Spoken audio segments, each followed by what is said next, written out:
siang pemirsa podcast DPRD. Kembali lagi bersama kami, saya Dian dan Pak Cahyo dan Pak Haryoko terkait membahas masalah sampah.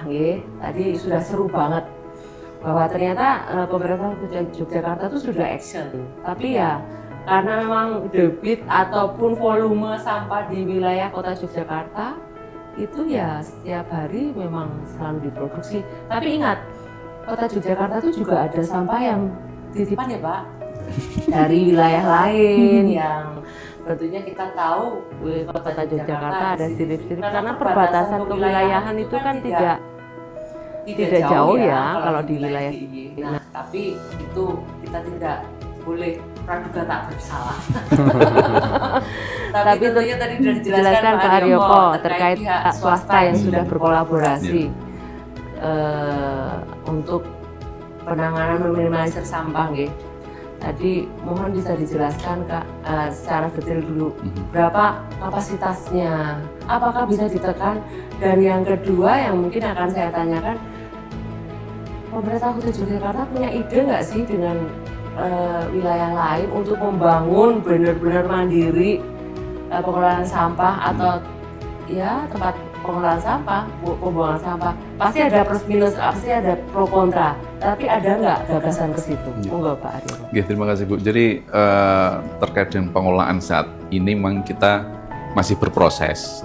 Dari 3 lokasi yang ada masih berproses. Memang target kita di 3 lokasi yang Nitian 70 ton, kemudian Kranon 30 ton, Karangmiri nantinya 30 ton. Itu kan sebenarnya lumayan signifikan kalau dari hitung-hitungan angka. Kalau hitung-hitungan angkanya seperti itu. Kenyataannya enggak. Nah, kemudian kita juga dipinjami lahan, Bu, yang di Piungan. Di TPA Piungan kita dipinjami oleh Pemda DIY 2.600 meter persegi.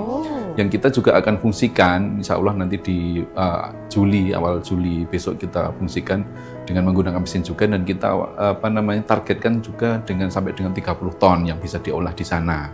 Itu semuanya pengolahan. Namun itu di mana Pak? Di wilayah Sitimulia itu ya Pak? Iya, di lingkungan TPA-nya. TPA-nya. Di lingkungan TPA-nya kita dapat pinjaman selama 3 tahun dari Pemda DIY 2.600 meter persegi gitu. Tapi dari 4 lokasi pengolahan yang nantinya akan beroperasi pasti akan menghasilkan residu, dan residu ini kan hanya 2 caranya, yaitu pertama di landfill atau diuruk dengan tanah, dan kedua adalah dimusnahkan dengan cara dibakar. Nah, pilihannya adalah ada 2 itu, tapi kita masih ada satu cara, yaitu kita bekerja sama dengan pihak swasta. Dan swasta kita sudah kita kontrak dengan cara pengadaan barang jasa, dan kita patok di angka 60 ton per hari, karena memang lumayan tinggi harga tipping fee yang harus kita bayarkan ke pihak swasta tersebut. Nah, dari lokasi-lokasi pengolahan, kemudian kita juga berjasa dengan swasta, tentunya kita harus membuat satu perencanaan yang matang agar nantinya sampah itu tidak menjadi permasalahan ke depannya secara jangka panjang. Gitu. Dan ini memang kita sudah berupaya, dari pemerintah kota itu sudah berupaya sejak awal 2022, di mana TPA Piungan sudah mulai bermasalah. Kita sudah mulai mencari lokasi yang mungkin nantinya bisa kita gunakan untuk sebagai pengolahan akhir, baik itu di daerah selatan atau di daerah yang dekat dengan TPA. Kita sudah berupaya untuk mencari, bahkan di daerah barat kita juga sudah mulai mencari untuk lokasi-lokasi seperti Sun Gokong ya, mencari kitab suci. Tapi ternyata nggak dapat juga kitab sucinya sampai saat sekarang, karena memang berbagai permasalahan terkait dengan yang namanya sampah. Memang di mana-mana nggak ada yang begitulah, nggak ada sampah ya Pak. Betul, sampah yang berbau wangi itu hanya dari tukang parfum. Nah, ini yang sampai sekarang kami masih mencari lokasi seperti itu, yang apabila nantinya kita mendapatkan, insya Allah secara hitungan matematika itu memang di pengolahan di hilirnya akan selesai kalau memang kita mempunyai lokasi seperti itu. Dan tentunya kalau lokasi memang itu masih OTW mencari Pak? Masih atau mencari. Sudah ada terontong-terontong gitu? Ya, sebisa mungkin insya Allah kalau memang semuanya dengan kehendak Allah pasti akan terjadi, dan yang atas dukungan dari atas dukungan dari Komisi C juga Bu. Gitu. Oke, Pak Haryoko, tadi udah ya kita nggak bisa sepaneng sih membahas masalah sampah, harus gembira. Pesannya harus gembira tapi tetap serius. Nah tentunya tadi sudah ada beberapa penanganan, tapi ini beberapa hari ini sudah ada banyak pengambilan sampah ya.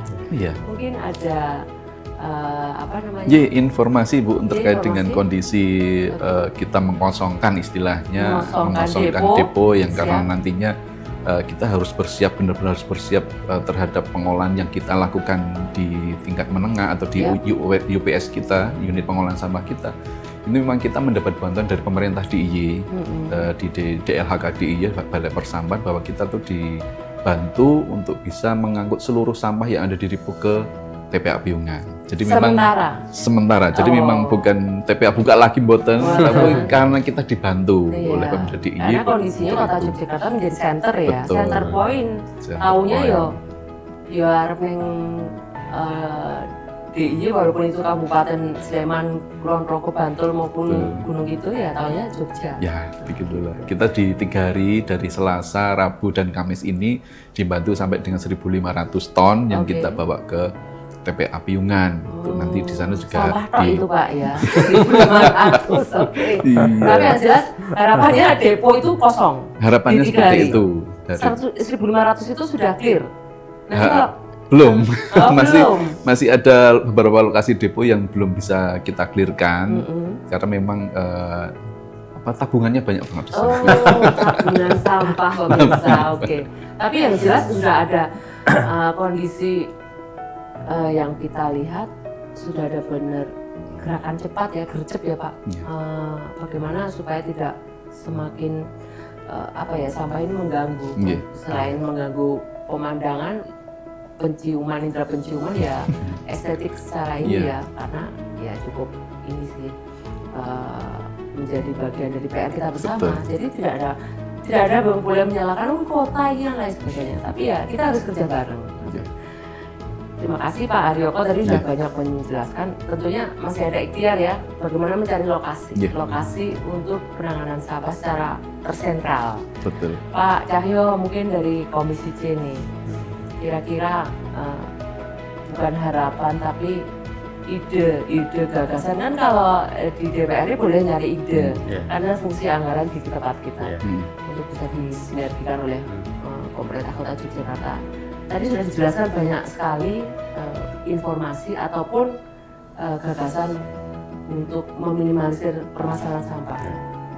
Yang terakhir nanti dari Pak Cahyo, hulu hilir dan sebagainya. Apa nih kira-kira permasalahan yang harus benar-benar kita sinergikan, jadi bukan salah-salahan gitu. Jadi kalau kita bicara sampah, memang ini kita tidak bisa bahasanya itu menumpahkan kepada satu instansi. Dalam ini adalah DLH. Tetapi kalau kita bicara sampah, memang kita harus melibatkan instansi lain. Sinergitas itu sangat dibutuhkan. Umpama ketika DLH membutuhkan sarana dan prasarana, maka di sini DLH harus sinergitas dengan PUPKP. Bagaimana PUPKP mengkonsep sarana dan prasarana yang ramah lingkungan dan lain sebagainya. Lalu ketika kita bicara sampah yang dihasilkan dari rumah sakit, maka DLH juga harus komunikasi dengan pihak rumah sakit. Kira-kira bagaimana?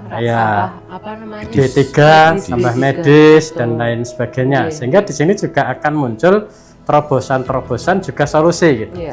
Tetapi poin terakhir itu adalah bahwa ketika tadi pola-pola itu sudah dilakukan, jadi pemilahan sudah dilakukan dari hulu, lalu juga RTHP sudah bisa difungsikan untuk pengolahan organiknya, lalu depo-depo sudah direvitalisasi, maka poin utamanya adalah bahwa pemerintah Kota Yogyakarta juga harus menyediakan lahan, di mana lahan ini benar-benar terbebas dari TPA Piungan. Dan kata lain, Kota Yogyakarta harus menyiapkan mandiri, membeli lahan yang digunakan untuk pengolahan sampah terpadu, yang akhirnya juga akan menghasilkan produk-produk yang bermanfaat bagi masyarakat.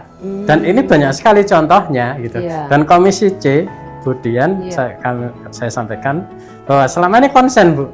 Jadi kami mengkritisi, tapi kami memberikan solusi. Pak Haryo tahu persis ini. Iya.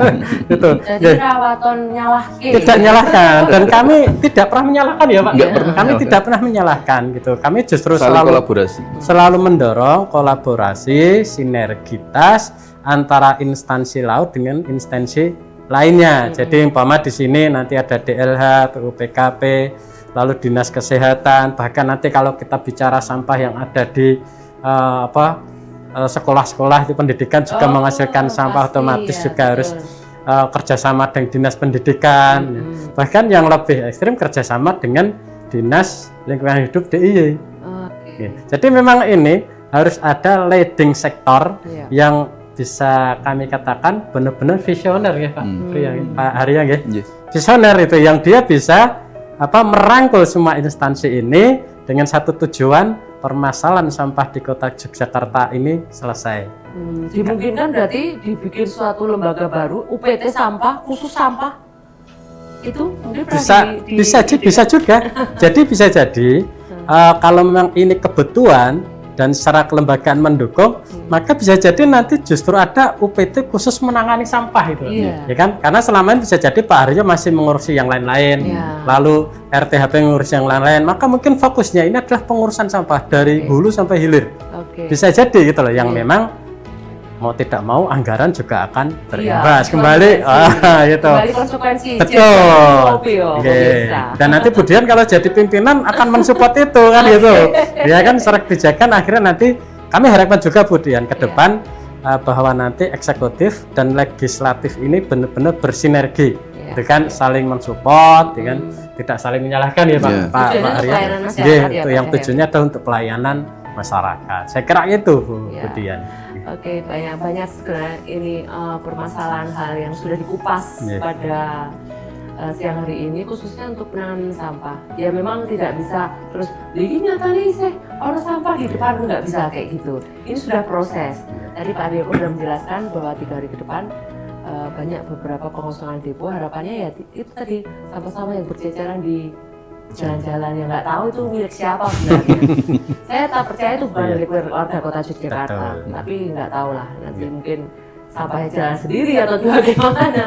Tapi solusi yang sudah disampaikan cukup sudah memberikan informasi kepada pemirsa podcast DPRD Kota Yogyakarta. Ya harapannya ke depan sinergitas, kolaborasi, baik itu support anggaran, ide-ide gagasan dimungkinkan tidak membuat UPT. Nah itu kita juga akan menjadi bagian pembahasan kita bersama ya Pak Haryo, Pak Cahyo. Kalau memang dimungkinkan kenapa tidak? Konsekuensi anggaran insya Allah kita akan support dan membahas bersama. Berakhir ini di ujung terakhir podcast DPRD Kota Yogyakarta terkait pembahasan sampah. Insya Allah nanti akan bertemu kembali dengan para tokoh-tokoh masyarakat, khususnya Pak Cahyo dan Pak Haryo kan sudah bisa bergabung di podcast DPRD. Terima kasih Pak Haryo, Pak Sama Cahyo. Budian. Nanti harapannya ke depan informasi yang lebih menarik, yang bermanfaat bagi warga masyarakat Yogyakarta akan kami ulas bersama dan kita sampaikan. Saya pamit undur diri, Diana Vitasari, Wakil Ketua DPRD Kota Yogyakarta dalam podcast DPRD pada siang hari ini. Assalamualaikum warahmatullahi wabarakatuh. Waalaikumsalam. warahmatullahi wabarakatuh.